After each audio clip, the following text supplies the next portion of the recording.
नमस्कार, welcome to inside study forum. पिछले video में हम लोगों ने डिस्कस किया था एनर्जी फ्लो के बारे में, जिसको हिंदी में हम ऊर्जा प्रवाह कहते हैं, और हमने प्रत्येक बातों को विस्तार से समझा था, जाना था। आज के इस वीडियो में हम डिस्कस करने वाले हैं इकोलॉजिकल पिरामिड्स के बारे में। तो आज का टॉपिक हमारा रहेगा इकोलॉजिकल पिरामिड।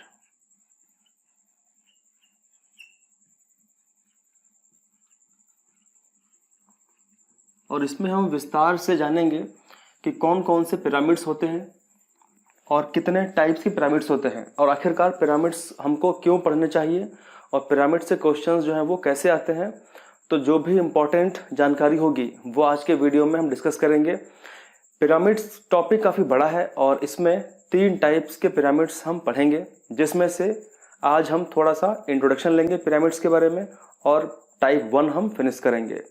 हमारे इकोसिस्टम के अंदर, इकोसिस्टम का मतलब क्या होता है, मान लेते हैं अगर हम बात करें फॉरेस्ट के में, जंगल की अगर हम बात करें कि फॉरेस्ट में इकोसिस्टम कैसा होता है, तो फॉरेस्ट में एक पूरा का पूरा जंगल है जिसके अंदर कई ढेर सारे पौधे होते हैं और कई ढेर सारे एनिमल्स होते हैं। उसके अलावा कई सूक्ष्म जीव होते हैं। इसका मतलब मैं बात कर रहा हूँ लिविंग ऑर्गेनिज्म की, यानी किसी भी फॉरेस्ट के अंदर कई ढेर सारे लिविंग ऑर्गेनिज्म होते हैं और वो एक साथ में आपस में इंटरेक्शन करते हैं, अंतःक्रिया करते हैं, ठीक है। और जहाँ वो रहते हैं, जिस जंगल के अंदर जहाँ पर भी रहते हैं, उनसे कुछ ना कुछ प्रभाव उन पर पड़ता रहता है। तो इकोसिस्टम पूरा चलता रहता है।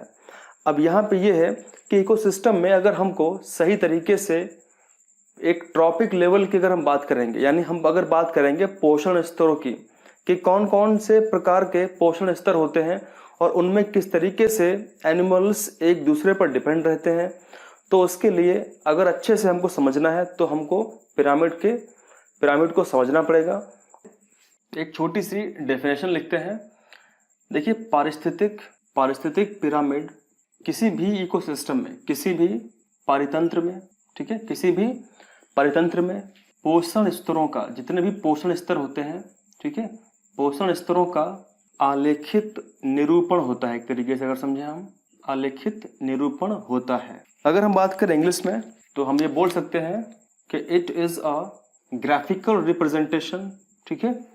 इट इज ए ग्राफिकल, क्योंकि इसमें ग्राफिकल तरीके से हम रिप्रेजेंट करते हैं, एक मतलब आलेखित तरीके से इसमें हम रिप्रेजेंट करते हैं।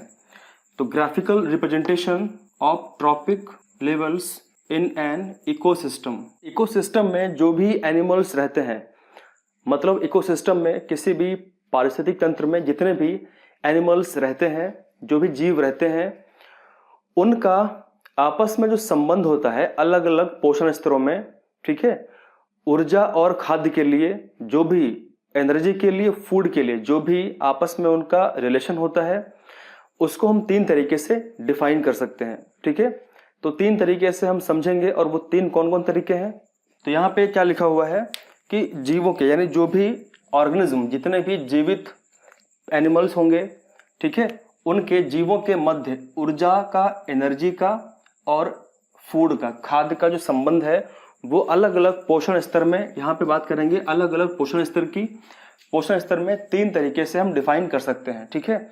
सबसे पहले समझते हैं कि अलग अलग पोषण स्तर का मतलब क्या होता है। देखिए, जैसा हम जानते हैं कि पोषण को इंग्लिश में हम कहते हैं ट्रॉपिक, और जब हम बात करते हैं कि अलग अलग पोषण स्तर की, तो यहाँ पे हमने ये पढ़ा भी है पिछले कई लेक्चर्स में कि सबसे पहले हम बात करते हैं प्रोड्यूसर की, ठीक है। सबसे पहले होता है प्रोड्यूसर, फिर होता है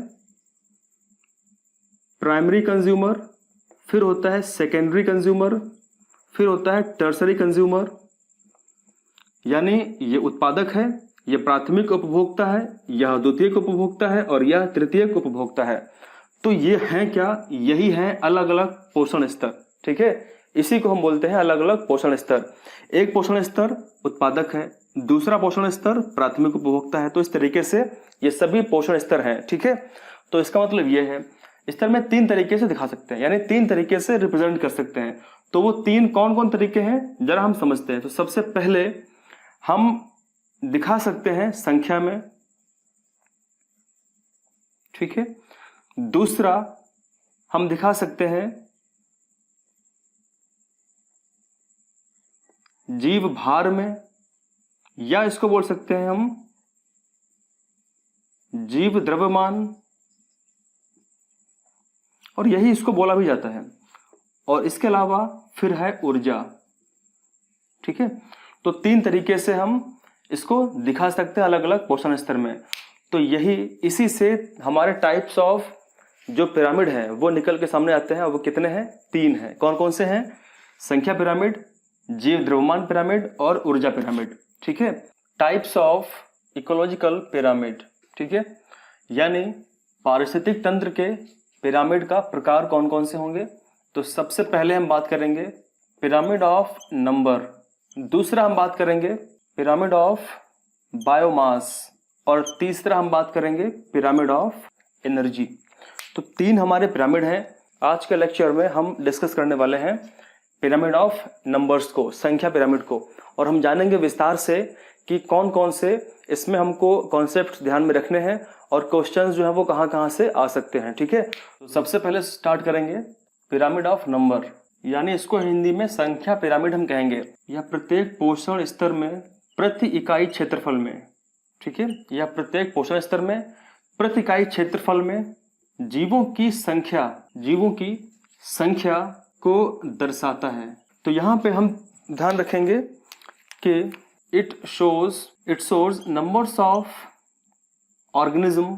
ठीक है, it shows number of organism in per unit area in each trophic level. ठीक है, यानी प्रति इकाई क्षेत्रफल में कितने एनिमल्स, कितने जीव रहते हैं, उसको ये डिफाइन करता है, उसको ये प्रदर्शित करता है। अब इसमें आप एक चीज ध्यान रखेंगे, वो ये है कि यह पिरामिड सीधा एवं उल्टा होता है। ठीक है, यानी इसमें क्लियर हो गया है कि जब हम बात करेंगे संख्या पिरामिड की, तो संख्या पिरामिड सीधा भी होता है और उल्टा भी होता है। ठीक है, ये दोनों तरीके से इसको हम रिप्रेजेंट करते हैं, और इसमें हम सीधे तौर पर भी और उल्टे तौर पर भी हम यहाँ पे क्या करते हैं, एनिमल्स के जो संख्या होगी, यानी जो जितने भी लिविंग ऑर्गेनिज्म होंगे, चाहे वो प्लांट हो या फिर एनिमल्स हो, ठीक है, उनकी संख्या को ये रिप्रेजेंट करेगा। अब यहाँ पे लिखा है सीधा, तो इसका मतलब होता है अपराइट, सीधा होगा। और दूसरा जो उल्टा होता है, इसका मतलब होता है इन्वर्टेड। ठीक है, सीधा भी हो सकता है, उल्टा भी हो सकता है। इसके अलावा अगर बात करें तो और इसमें कुछ पॉइंट हैं। ये पॉइंट 1 था, ये पॉइंट 2 है। इसे किसने दिया? अगर आपसे क्वेश्चन पूछता है कि संख्या पिरामिड को किसने दिया है, तो इसका आंसर क्या होगा? यह चार्ल्स एल्टन, नाम ध्यान रखेंगे आप लोग, यह चार्ल्स एल्टन द्वारा 1927 में 1927 में दिया गया। ठीक है, आप लोग ध्यान रखेंगे कि यह चार्ल्स एल्टन द्वारा 1927 में दिया गया, तो इसीलिए इसको हम एल्टोनियन पिरामिड भी कह सकते हैं। अगर आपसे क्वेश्चन में संख्या पिरामिड के स्थान पर लिखा हुआ है एल्टोनियन पिरामिड, तो आप लोग समझेंगे संख्या पिरामिड को। ठीक है, तो ये हमने यहाँ पे बेसिक से कुछ बातें कर ली, और इसके अलावा और कुछ यहाँ पे 1-2 बातें और कर लेते हैं। आप लोग पूरे नोट्स को बनाते होंगे कॉपी पे। ठीक है, आप लोग कॉपी पे पूरे नोट्स को तैयार करते होंगे, और मुझे आशा है कि जो भी लेक्चर्स बनाए जा रहे हैं आप लोगों को समझ में आते होंगे, और आप लोग लगातार वीडियोस को देखते रहिए और लाभ लेते रहिए। ठीक है, अपना एक टेलीग्राम चैनल भी है, तो उसके लिंक नीचे आपको मिल जाएगी डिस्क्रिप्शन बॉक्स में, वहां से आप ज्वाइन कर सकते हैं, जहां पे आपको प्रैक्टिस क्वेश्चन भी कराए जाएंगे, और अगर कोई इन्फॉर्मेशन होगी वो भी प्रोवाइड की जाती है। ठीक है, तो इसमें 1-2 बातें और हम कर लेते हैं, फिर हम पूरा पिरामिड को ड्रॉ करते हैं, समझते हैं एक पॉइंट को। इस पिरामिड में आप लोग ध्यान रखेंगे कि जो उत्पादक होता है, उत्पादक का मतलब होता है प्रोड्यूसर। ठीक है, जो प्रोड्यूस करते हैं, और वो प्लांट ही होते हैं, पौधे ही होते हैं। तो जो प्रोड्यूसर होता है वो बेस पे होता है, मतलब आधार पे होगा। ठीक है, और जो टॉप कंज्यूमर होता है, मतलब इसका होता है कि जो उच्च उपभोक्ता होगा, जो उच्च उपभोक्ता होता है,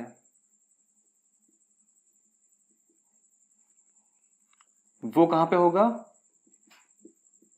वो शीर्ष पे होगा। इसका मतलब वो टॉप पे होगा। तो आप लोग ये ध्यान रखेंगे। और ये चाहे पिरामिड उल्टा हो या पिरामिड सीधा हो, ये आधार पे हमेशा उत्पादक ही रहेंगे और टॉप पे हमेशा टॉप कंज्यूमर ही रहेंगे। ठीक है, तो इसको हम समझते हैं। तो सबसे पहले आप लोगों ने इसको नोट कर लिया होगा, तो इसको मैं रफ किए दे रहा हूं। सबसे पहले हम यहां पे बात करेंगे ग्रास लैंड के पिरामिड में। ठीक है, तो सबसे पहला जो हमारा पिरामिड बनेगा, और हम यहां पे बात करने वाले हैं किसके बारे में? ग्रास लैंड पिरामिड, जिसको हम बोल सकते हैं घास के मैदान पिरामिड। ठीक है, भूगोल में हम पढ़ेंगे, ज्योग्राफी में हम पढ़ेंगे कि वर्ल्ड में कौन कौन से फेमस ग्रासलैंड हैं और वो उनके नाम कौन कौन से हैं। हमारे ज्योग्राफी में जो आपका ईवीएस का पूरा सिलेबस, उसमें ज्योग्राफी भी है, तो उसमें ज्योग्राफी में ग्रासलैंड से क्वेश्चन आते रहते हैं कि कौन से ग्रासलैंड किस कॉन्टिनेंट में और कौन से कंट्री में पाए जाते हैं, तो हम समझेंगे उनके बारे में। अब जाहिर सी बात है, ग्रासलैंड पिरामिड है। ठीक है, अब ग्रासलैंड पिरामिड अगर है तो इसका मतलब वहां पे ग्रास होंगी, यानी बहुत बड़े बड़े मैदान होंगे और वहां पे घास झाड़ियां टाइप की उगी रहेंगी, और जो भी एनिमल्स होंगे वो एनिमल्स उस घास के ऊपर डिपेंड रहेंगे। ठीक है, और जब वो घास, मतलब एनिमल्स तो बहुत कम होते हैं लेकिन घास बहुत ज्यादा होती है। आपको पता ही होगा कि अगर कोई घास का मैदान है तो घास के जो पौधे होते हैं बहुत ज्यादा होते हैं, और उन पर उनको खाने वाले जो एनिमल्स होते हैं वो बहुत ज्यादा नहीं होते हैं। ठीक है, अगर जितने घास के पौधे हैं अगर उतने ही एनिमल्स होंगे तो सिस्टम पूरा बिगड़ जाएगा। तो ऐसा नहीं होता है, इकोसिस्टम में हर चीज बैलेंस होती है। और ये कैसा होता है, तो ये हम बात करेंगे कि ये सीधा होता है। ठीक है, ये कैसा होता है? ये अपराइट होता है। ठीक है, तो इसको समझने के लिए सबसे पहले हमको ड्रॉ करना पड़ेगा पिरामिड। तो हम पिरामिड ड्रॉ करते हैं।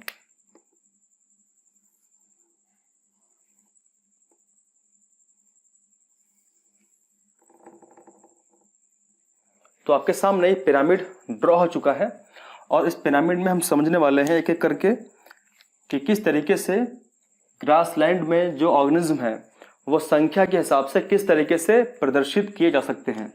तो सबसे पहले ये आधार है। ठीक है, ये बेस है, और बेस पे हम ये मान लेते हैं कि घास के बहुत सारे पौधे हैं, तो संख्या उनकी अगर हम बात करें तो मान लेते हैं कि 1,00,000 घास के पौधे हैं।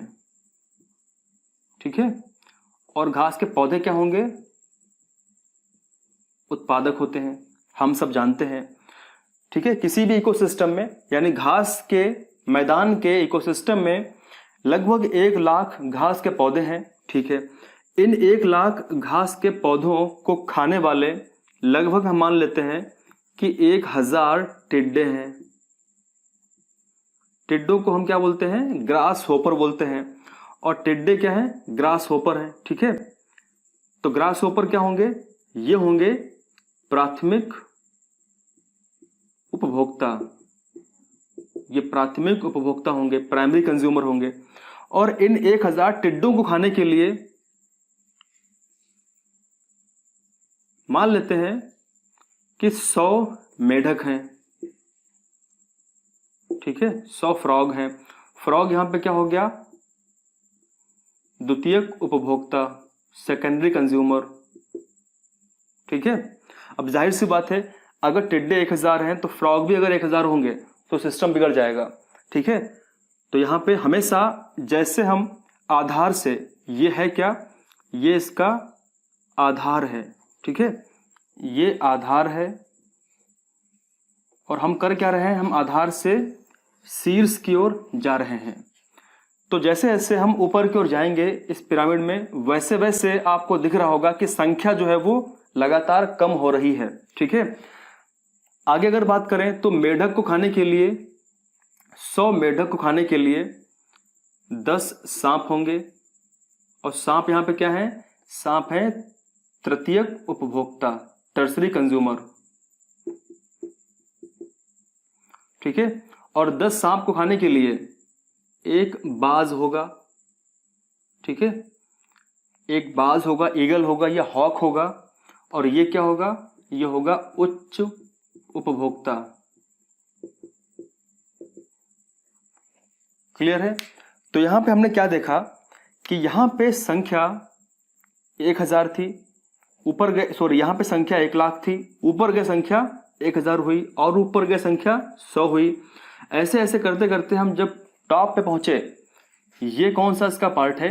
ये इसका पार्ट है शीर्ष का। ठीक है, ये टॉप वाला पार्ट है।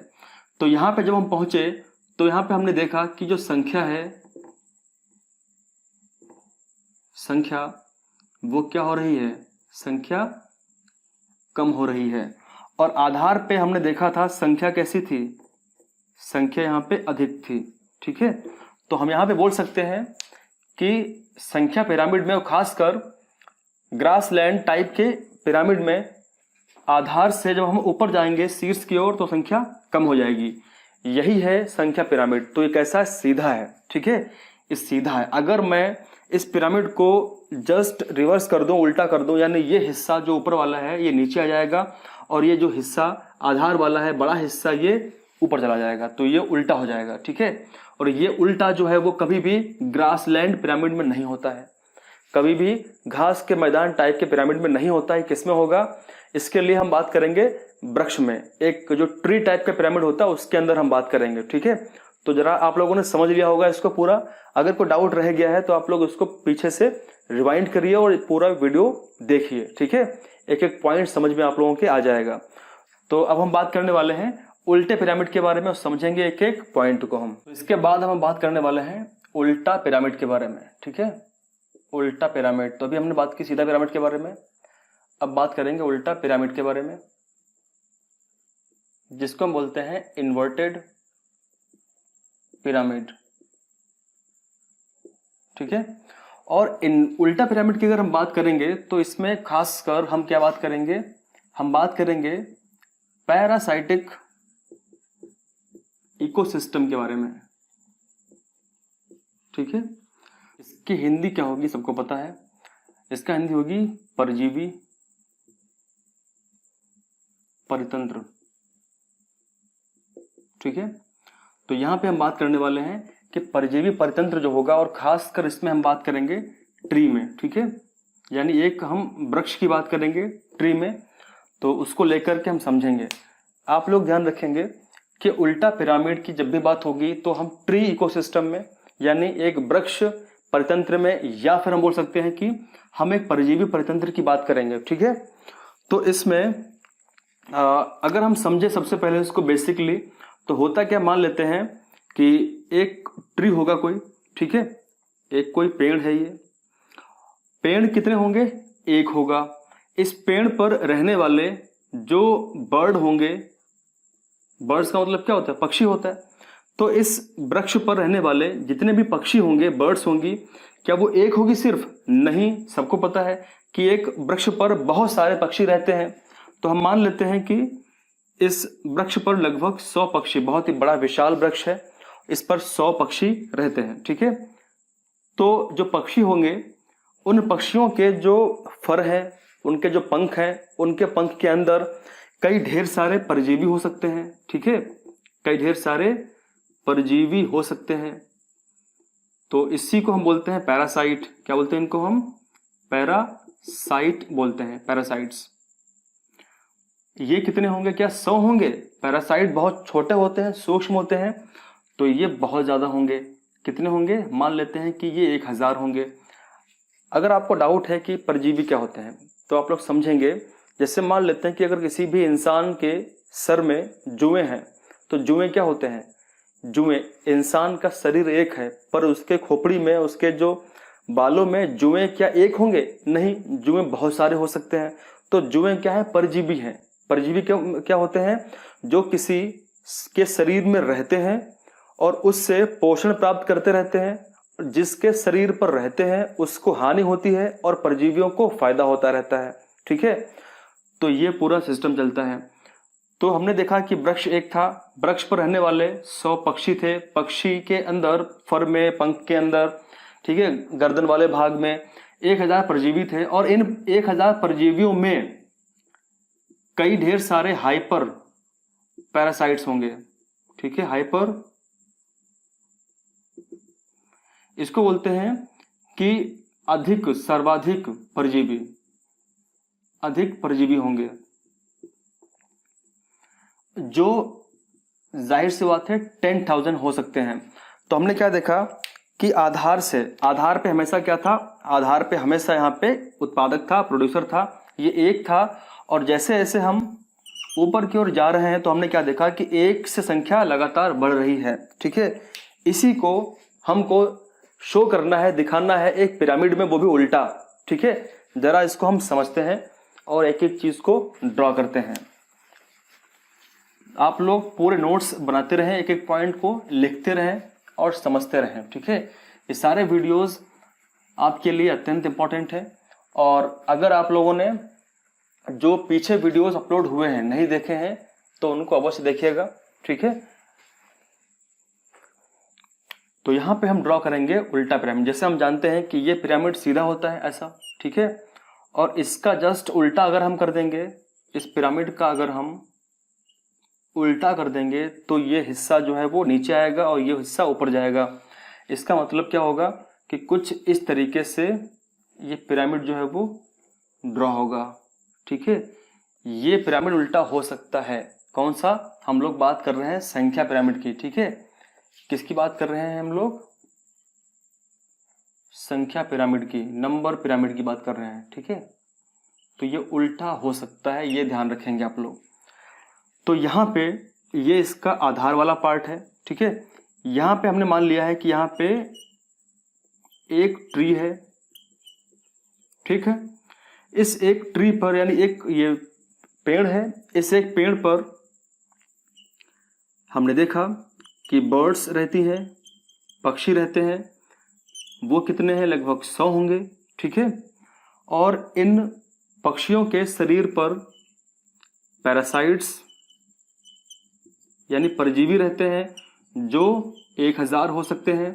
और इन परजीवियों के अंदर भी हाइपर पैरासाइट्स हो सकते हैं, हाइपर पैरासाइट्स। ठीक है, यानी सर्वाधिक परजीवी हो सकते हैं, जो कितने होंगे? जो 10,000 या उससे ज्यादा हो सकते हैं। तो हमने क्या देखा यहाँ पे, नोटिस हम यहाँ पे करेंगे, ये हिस्सा इसका आधार, ये हिस्सा जो है ये कौन सा इसका हिस्सा है? ये हिस्सा इसका आधार वाला है। ठीक है, ये इसका बेस है। और ये हिस्सा कौन सा इसका है? ये है इसका शीर्ष का हिस्सा, यानी टॉप का हिस्सा है। तो हमने यहाँ पे क्या देखा, अगर ये सीधा होता तो नीचे से ऊपर जाने पर संख्या क्या होती? संख्या कम होती। ठीक है, यहाँ पे क्या हो रहा है? ये उल्टा है। तो नीचे से जब ऊपर हम जा रहे हैं, यहाँ पे नीचे से जब हम ऊपर जाते हैं तो संख्या क्या हो रही है? लगातार बढ़ रही है। ठीक है, आधार पे संख्या क्या है? आधार पर इनकी जो संख्या है, संख्या कम है। और जब हम ऊपर जाते हैं शीर्ष पर तो इनकी संख्या क्या होती है? संख्या बढ़ जाती है, अधिक हो जाती है। ठीक है, और यही है उल्टा पिरामिड। तो यहाँ पे हम लोगों ने समझ लिया है इस पिरामिड को। ठीक है, आप लोग ध्यान रखेंगे कि एल्टोनियन पिरामिड या फिर नंबर ऑफ पिरामिड या फिर पिरामिड ऑफ नंबर या फिर संख्या पिरामिड, ये सीधा और उल्टा हो सकता है। ठीक है, तो इससे जुड़ी जो भी बातें थी हमने विस्तार से समझ ली हैं। और आप लोग पूरे वीडियोस को ज़रूर देखें। और इससे पहले जो वीडियोस बने हुए हैं लेक्चर 1 से लेकर के लेक्चर अभी तक का, पूरा आप लोग नोट्स बनाएं और समझें उसको। अभी ये पिरामिड हमने फिनिश कर लिया है। इसके आगे अगली क्लास में हम डिस्कस करेंगे अगला पिरामिड, वो होगा बायोमास पिरामिड। उसमें हम बात करेंगे कि शरीर का जो वजन है, जो वेट है, ठीक है, वो किस तरीके से इंक्रीज होता है, किस तरीके से बढ़ता है, किस तरीके से घटता है। तो वहां भी हम बात करेंगे उल्टा और सीधे पिरामिड के बारे में। और फिर जो अंतिम पिरामिड होगा वो होगा अत्यंत महत्वपूर्ण पिरामिड। फिलहाल ये सारे अच्छे पिरामिड हैं और यहाँ से क्वेश्चन एग्जाम में आ भी सकते हैं। ठीक है, तो आखिरी हमारा पिरामिड होगा ऊर्जा पिरामिड।